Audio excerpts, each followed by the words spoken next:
बिस्मिल्लाहिर्रहमानिर्रहीम। अस्सलाम वालेकुम। क्या हाल है बच्चों, कैसे हैं आप सब। आज हमारा टॉपिक है kinetic molecular theory of gases और इसके पोस्टुलेट्स। ये बहुत इंपॉर्टेंट क्वेश्चंस है। तो सबसे पहले बेटा इसकी डेफिनेशन की जाए कि KMT kinetic molecular theory of gases क्या है, क्या ये किस चीज़ के बारे में इंफॉर्मेशन देती है। तो सबसे पहले इसकी डेफिनेशन ये है, a set of postulate that describe the nature and behaviour of an ideal gas. कि एक आइडियल गैस के बारे, उसकी नेचर के बारे में और उसके बिहेवियर के बारे में जो इंफॉर्मेशन मिलती है, this is called kinetic molecular theory of gases. ठीक है। तो सबसे पहले देखते हैं कंट्रीब्यूशन। बहुत सारे केमिस्ट्रों ने इसके बारे में कंट्रीब्यूशन की है और ये क्या क्या कंट्रीब्यूशंस की है उसको वन बाय वन करके डिस्कस करते हैं। सबसे पहले बर्नौली आया। बर्नौली ने क्या किया, ये बड़ा एमसीक्यूज के पॉइंट ऑफ व्यू से आप लोगों ने इसको तैयार करना है। ठीक है, ये वाले पॉइंट्स एमसीक्यूज के लिए बर्नौली ने केएमटी थ्योरी फॉरवर्ड की थी, बना के उसने फॉरवर्ड कर दी। उसके बाद एक नेक्स्ट साइंसदान आया, मैक्सवेल। मैक्सवेल ने इक्वेशन ड्राइव कर दी, P V is equal to 1/3 mn square minus square. ठीक है, ये इक्वेशन इसने जो ना ड्राइव की थी। इसके बाद एक साइंसदान आया बोल्ट्जमैन। बोल्ट्जमैन ने law of distribution of velocities इसके बारे में जो ना फॉरवर्ड की। और इसके बाद लास्ट एंड फाइनल आया वंडरवॉल्स। वंडरवॉल ने मॉडिफाइड कर दी general gas equation for real gases. इसने जो है ना जनरल गैस इक्वेशन को मॉडिफाइड कर दिया। ओके बच्चों, मैं अगेन डिस्कस कर देता हूँ कि general KMT kinetic molecular theory of gases क्या होती है कि सेट ऑफ पोस्टुलेट जो डिस्क्राइब करते हैं nature and behaviour of an ideal gas, कि आइडियल गैस का नेचर और बिहेवियर को डिस्क्राइब करते हैं, that is called kinetic molecular theory of gases. ये मुख्तलिफ साइंसदानों थे, इनके ने क्या की कंट्रीब्यूशन की। ओके बच्चों, हमारी बुक के अंदर 8 पोस्टुलेट है। ये बड़ा लॉन्ग क्वेश्चन में आता है कि right the postulates of KMT kinetic molecular theory of gases, ऐसे क्वेश्चन आ जाता है या इससे मुख्तलिफ फॉर्म में कर सकते हैं। तो बेटा ये पोस्टुलेट्स हैं, आज हम जस्ट पोस्टुलेट डिस्कस करेंगे। तो आई होप सो आप लोगों को समझ आ जाएगी प्रॉपर्ली, क्योंकि वो वैसे समझ नहीं आती।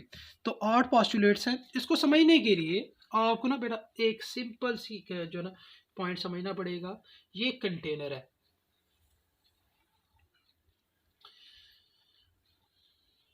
और इसके अंदर जो गैस है, इसके अंदर जो गैस है वो क्या है,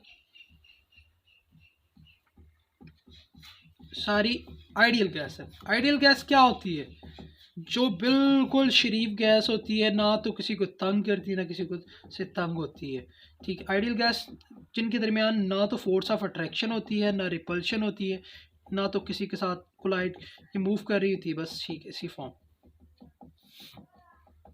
इस कंटेनर के अंदर जो गैस अवेलेबल है उस वो कौन सी है, आइडियल गैस। आइडियल गैस क्या होती है, जो जनरल गैस इक्वेशन को ओबे करती है, जिनमें ना तो फोर्स ऑफ अट्रैक्शन होती है ना रिपल्शन होती है। 8 पोस्टुलेट्स आपकी बुक के अंदर लिखे, मैंने ज़रा 9 लिख दिए हैं पॉइंट्स बना के।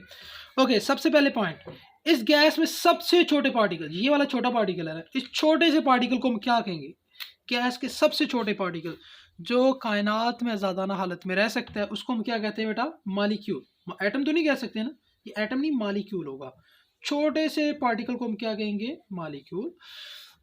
अब पूरे कंटेनर के अंदर बहुत सारे एटम्स है, मालिक्यूल्स घूम रहे हैं। तो सबसे छोटे पार्टिकल जो लार्ज नंबर, ये कंसिस्ट कर रहा है large number of small molecules. ये बहुत सारे मालिक्यूल्स पे मुश्तमिल है। तो पहला पॉइंट क्या होगा, every gas consist large number of small molecules. ठीक है, स्मॉल पार्टिकल कॉल्ड है मालिक्यूल्स। इसमें बहुत सारे लार्ज नंबर ऑफ पार्टिकल्स हैं और एक छोटे से पार्टिकल को हम क्या कहेंगे, मालिक्यूल कह देंगे। ओके, अगर आप इसमें गौर करें, सेकंड पॉइंट, अगर इसमें आप गौर करें, आपको बहुत सारी क्या नजर आ रही हैं, free spaces, free space available है। ठीक है, कहता है कि मॉलिक्यूल मूव फ्री। ये फ्री स्पेस होने की वजह से, देखिए फ्री स्पेस होगी तो इसमें क्या होगा, लार्ज फ्री स्पेसेस अवेलेबल है।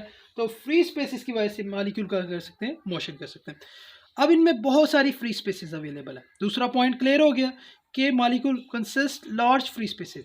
तीसरा पॉइंट, अब फ्री स्पेस है तो उसको यूटिलाइज भी करेंगे वो, इनके अंदर क्या होगा, फ्री स्पेस की वजह से वो क्या करेंगे, मोशन करेंगे, क्या करेंगे, कभी इधर मूव कर, हर्जल्टली मूव करेंगे, रैंडम मोशन करेंगे। रैंडम मोशन क्या होती है, बेतरतीबी मोशन होती है, चाहे वो इस तरफ चला जाए, चाहे वो इस तरफ, चाहे इस तरफ, आज़ादी के साथ वो किसी भी डायरेक्शन में वो मूव कर सकता है, जिग जैग भी कर सकता है, अप एंड डाउन भी कर सकता है, किसी तरह भी वो मोशन शो कर सकता है। तो रैंडम मोशन होगी, बेतरतीबी मोशन होगी, वो किसी भी डायरेक्शन में मूव कर सकता है। तो ये मालिक्यूल, कोई भी मालिक्यूल है, वो किसी भी इस डायरेक्शन में भी, इस डायरेक्शन में भी, इस डायरेक्शन, किसी भी डायरेक्शन में वो मूव कर सकता है, ठीक है। तो इसकी मोशन जो होगी क्या होगी, बिल्कुल रैंडम मोशन होगी, ठीक है। लीनियर मोशन नहीं होती, एक दो तरह की मोशन होती है कि लीनियर जो तरतीब के साथ होती है, कि डायरेक्शन में होती है, लेकिन रैंडम मोशन बेतरतीबी होती है, किसी भी डायरेक्शन में कर सकता है। ओके, इसके बाद है कोलिजन। अब ये मॉलिक्यूल मूव कर रहे हैं आज़ादी, कभी इधर कभी उधर, कोई इधर जा रहा है, कोई इधर जा रहा है, कोई इधर जा रहा है, किसी भी डायरेक्शन।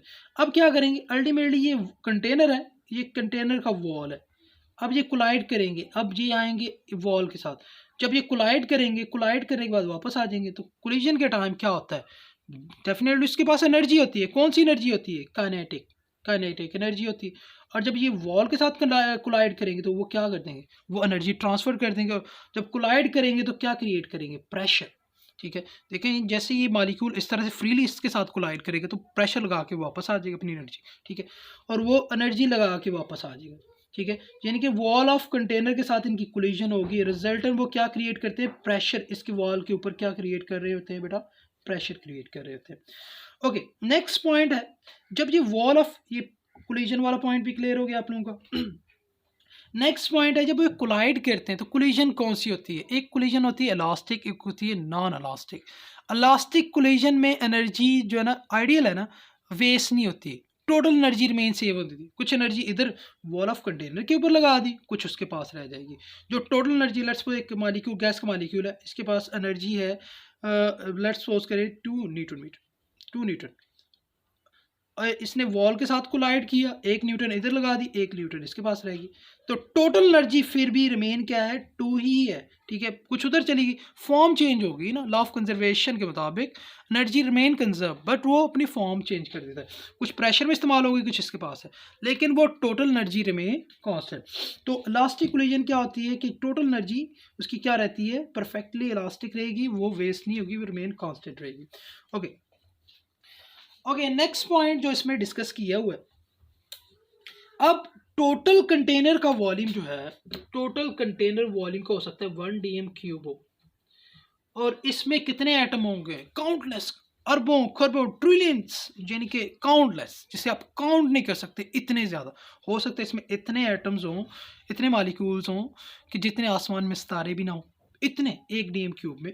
अगर इसमें एक छोटा सा मॉलिक्यूल है, एक छोटा सा एक छोटे से मॉलिक्यूल जो है ना, एक नुक्ते के अंदर 20 लाख एटम आ रहे हैं एक फुल स्टॉप के अंदर, तुम एक एटम की जो है ना इंपॉर्टेंस ना होने के बराबर, उसका साइज ना होने के बराबर है, तो हम इसका साइज जो है, एक एटम का जो वॉल्यूम है, मॉलिक्यूल का जो वॉल्यूम है ना, एक मॉलिक्यूल का जो वॉल्यूम है बहुत ज़्यादा, तो इसको नेग्लिजिबल कर देते हैं, वॉल्यूम इज नेग्लिजिबल, ठीक है। तो इस टोटल की निस्बत 1 dm³ जो 1 dm³ है, बहुत ज़्यादा, उसके अंदर अरबों खरबों एटम्स हैं, ठीक है, मॉलिक्यूल्स हैं, तो उसमें से एक मॉलिक्यूल का वॉल्यूम ना होने के बराबर है। लाइक इसकी मिसाल छोटी सी मैं एग्जांपल देता हूँ कि पाकिस्तान में जहाँ 22 करोड़ आबादी है, वहाँ में एक शख्स को आप निकाल भी दें, किसी की डेथ हो भी जाए तो किसी को फ़र्क नहीं पड़ता, ठीक है। तो ये तो मैंने 22 करोड़ का है, लेकिन ये 22 करोड़ नहीं, अरबों खरबों की तादाद में है, तो किसी एक छोटे मॉलिक्यूल को ना आप निगलेक्ट कर सकते हैं, उसके वॉल्यूम को निगलेक्ट कर सकते हैं। टोटल की निस्बत हमने इंडिविजुअल का वॉल्यूम, किसी इंडिविजुअल मॉलिक्यूल का वॉल्यूम जो है निगलेक्ट कर दिया। अब ये मॉलिक्यूल मूव कर रहे हैं, इधर उधर जा रहे हैं, इन मॉलिक्यूल का आपस में फोर्स ऑफ अट्रैक्शन नहीं होता। अगर ये मॉलिक्यूल इधर जा रहा है, कोई इधर जा रहा है, इन दो मॉलिक्यूल्स का आपस में no force of attraction, no force of attraction, इनके आपस में कोई फोर्स ऑफ, क्योंकि आइडियल गैस है, आइडियल गैस में ना तो फोर्स ऑफ अट्रैक्शन होती है, ना ही रिपल्शन होती है, तो हम कह सकते हैं इनमें नो फोर्स ऑफ अट्रैक्शन, इनमें कोई फोर्स ऑफ अट्रैक्शन नहीं होगी, ना अट्रैक्शन होती है ना रिपल्शन होती है, बिकॉज ये आइडियल है, ठीक है। आइडियल गैस है, इसमें ना तो फोर्स ऑफ अट्रैक्शन होगी ना ही रिपल्शन होगी, ठीक है। तो ये force of okay, kinetic energy इसकी काइनेटिक एनर्जी कौन सी एनर्जी देती है? Energy due to the motion, क्योंकि ये गैस के मालिक्यूल हमेशा मोशन में रहेंगे, जिगजैग मोशन या रैंडम मोशन में होते हैं। तो इस तरह के मालिक्यूल की जो मोशन है, कहते हैं कि इसकी मोशन डायरेक्टली प्रोपोर्शन है टेम्परेचर की। जैसे जैसे टेम्परेचर बढ़ाते जाओगे, हीट बढ़ा रहे हो ना, हीट भी क्या होती है? एनर्जी। ये मालिक्यूल अब्जॉर्ब करते जाएंगे और इनकी काइनेटिक एनर्जी बढ़ती जाएगी। हम क्या कह सकते हैं? Kinetic energy is directly proportion to the temperature, absolute temperature. कि टेम्परेचर बढ़ाते जाओगे, इनकी काइनेटिक एनर्जी क्या होती जाएगी? बढ़ती जाएगी स्पीड के साथ। टेम्परेचर बढ़ाते जाओगे, काइनेटिक जो है ना, काइनेटिक एनर्जी ऑफ मालिक्यूल बढ़ती जाएगी स्पीड के साथ, फास्ट होती जाएगी। तो हम क्या कह सकते हैं कि डायरेक्टली प्रोपोर्शन है कि kinetic energy directly proportion to the temperature. Temperature बढ़ाओ, उसकी काइनेटिक एनर्जी बढ़ती जाएगी, बिकॉज आप नीचे से हीट करते जाएंगे, मालिक्यूल वो हीट अब्जॉर्ब करते जाएंगे और वो हीट क्या हो जाएगी? काइनेटिक एनर्जी बढ़ती जाएगी। इसकी बेहतरीन एग्जांपल है प्रेशर कुकर। बेटा आप हीट कर रहे होते हैं तो प्रेशर उसके अंदर कहाँ से बढ़ रहा होता है? मालिक्यूल जो होते हैं ना प्रेशर कुकर के अंदर, ठीक है, वो एनर्जी अब्जॉर्ब कर रहे होते हैं पानी के, और वो इतनी एनर्जी बढ़ा देते हैं कि वो फट जाता है। इतनी इसकी एनर्जी आ जाती है। वो एनर्जी कहाँ से आ रही है? जो आप हीट करते जा रहे हैं। ओके बच्चों, इसके बाद नेक्स्ट पॉइंट है जो ग्रेविटी का इम्पैक्ट है। ग्रेविटी क्या है? हर चीज़ को नीचे खींच रही है। वो किसकी पावर? 9.8, ठीक है, 9.8 जो है ना की स्पीड से हर सब्सटेंस को नीचे खींच रही। अब ये मालिक्यूल बहुत छोटा है, बहुत छोटा है, तो हम क्या कहते हैं? Force of gravity is negligible. यानी कि एक छोटे से मालिक्यूल के ऊपर जो फोर्स लगेगी वह ना होने के बराबर है। तो हम क्या कह सकते हैं? Force of gravity is negligible as compare to the large substance की निस्बत। तो ग्रेविटी के निस्बत पे क्या होता है कि हम क्या कह सकते हैं? बहुत कम इम्पैक्ट होता है, ठीक है। तो ओके बच्चों, ये ओवरऑल हमारा जो पोस्टुलेट्स थे मैंने बेटा आप लोगों के साथ डिस्कस कर ली। मज़ीद आई होप सो आप लोगों को कोई पॉइंट को किसी बात समझ नहीं आई तो मुझसे डिस्कस कर सकते हैं। तो सबसे मैं दोबारा रिपीट कर देता हूँ कि एक कंटेनर के अंदर गैस है, उसमें जिसमें हज़ारों करोड़ों जो है ना स्मॉल पार्टिकल है, ठीक है। उसमें सबसे छोटे स्मॉल पार्टिकल को हम क्या कहते हैं बेटा? मालिक्यूल कहते हैं। पहला पॉइंट, उसमें छोटे से मालिक्यूल को हम कहेंगे, किसी छोटे से पार्टिकल को हमने क्या कह दिया? मालिक्यूल। क्योंकि कायनात में ज़्यादा ना हालत में मालिक्यूल रह सकता है, एटम नहीं रह सकता, इसलिए इसे मालिक्यूल ही कहेंगे, ठीक है। दूसरा पॉइंट, अब ये गैस है तो इनमें क्या होता है? मिसाल तौर पे गैस में क्या होगी? फ्री स्पेसिस होगी, ठीक है। अब इसके अंदर बहुत सारी फ्री स्पेसिस है, ठीक है। तो गैस के मालिक्यूल के दरमियान क्या अवेलेबल होती है? Free space. अब कैसे आइडेंटिफाई करें गैस के मालिक्यूल? आप बैलून को आप दबा सकते हैं, डेफिनेटली दबा सकते हैं। क्यों? उसमें फ्री स्पेसिस होती हैं, ठीक है। और आप पानी लें, पानी का गिलास लें और उसको गिलास को ऊपर से ऐसे ना दबाने की कोशिश नहीं दबा सकते, उसमें फ्री स्पेसिस का। सॉलिड हार्ड बॉल पकड़ लें, उसको आप दबाएं, वो नहीं दबेगा, क्यों? उसमें फ्री स्पेसिस नहीं है। अब इनमें फ्री स्पेसिस है, तो फ्री स्पेसिस की वजह से इनमें कौन सी मोशन होती है? रैंडम मोशन, बेतरतीबी मोशन। कोई डायरेक्शन नहीं होगी, किसी भी डायरेक्शन में हो सकती है।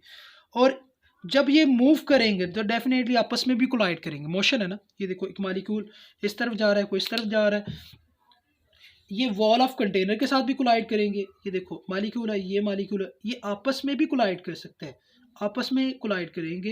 ये इधर भी कोलाइड कर सकते हैं और ये वॉल के साथ भी कोलाइड करेंगे, दोनों तरह। लेकिन जब ये कोलिजन होती है तो कौन सी कोलिजन होती है? परफेक्टली इलास्टिक, ठीक है। इलास्टिक से मुराद ये है कि इनकी एनर्जी वेस्ट नहीं होती, ट्रांसफ़र हो जाती है, एक से दूसरे में ट्रांसफ़र हो जाती है, ठीक है। ओके, जो वॉल्यूम है टोटल की निस्बत एक इंडिविजुअल मालिक्यूल का वॉल्यूम बहुत छोटा है, तो उसके वॉल्यूम को हम नेग्लिजिबल कर देते हैं। इनमें नो फोर्स ऑफ अट्रैक्शन, क्योंकि आइडियल गैस है ना, तो इनमें कोई फोर्स ऑफ अट्रैक्शन नहीं होती। No force of attraction between gas molecules, आपस में इनकी कोई फोर्स ऑफ, क्योंकि आइडियल है ना तो फोर्स ऑफ अट्रैक्शन होती है ना ही रिपल्शन होती है। ओके, कहते हैं कि इनकी kinetic energy directly proportional temperature, जैसे जैसे टेम्परेचर बढ़ाते जाओगे इसकी काइनेटिक एनर्जी बढ़ती जाती है, ठीक है। तो ग्रेविटी का जो इम्पैक्ट है बहुत कम होता है। ग्रेविटी बड़े बड़े सब्सटेंसेस को खींचती है, जो छोटा सा मालिक्यूल है गैस का बहुत छोटा है, ठीक है, इतना छोटा ना होने के बराबर है, नज़र ही नहीं आ सकता कि एक फुल स्टॉप के अंदर 2 लाख या 20 लाख एटम है सोडियम क्लोराइड के, तो फिर तो ये उससे कहीं छोटा होगा। तो ग्रेविटी का इसके ऊपर इतना कोई इम्पैक्ट नहीं होता। तो ग्रेविटी का इम्पैक्ट क्या कह सकते हैं? हम नेग्लिजिबल कह सकते हैं। ओके बच्चों, आपकी एक्सरसाइज में क्वेश्चन में वो कहता है कि राइट द फॉल्टी पोस्टुलेट। अब ये तो आइडियल गैसेस के लिए है, इसमें 2 फॉल्टी पोस्टुलेट्स हैं। वो कौन कौन से बेटा? ये याद रखना, शॉर्ट क्वेश्चन भी आ जाते हैं। पहला पॉइंट, तो volume of the gas molecule is negligible, point number ये, and no force of attraction. ये दो पॉइंट जो है ये फॉल्टी पॉस्टुलेट है।